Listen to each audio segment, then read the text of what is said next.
গরু কিনতে গিয়া জোহরের নামাজ, আসরের নামাজ, মাগরিবের নামাজ, এশার নামাজ, এক ওয়াক্ত নামাজও আপনি পড়লেন না, আপনি গরু কিনতেন গিয়া।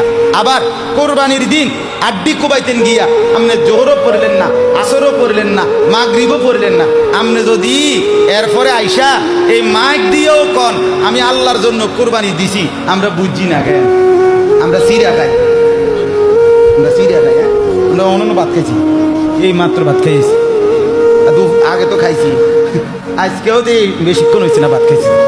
কি সিরা চাবাই আমি বুঝি না, কথা বলে।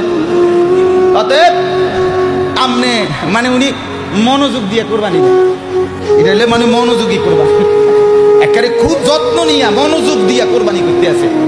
জোহর আসর মাগরিব এটি তো আইয়ে যায়, বোঝেন নাই কথাটা? এটি তো কত শনিবার, কত রবিবারে, কত জোহর, কত আসর আইসে গেছে। আমি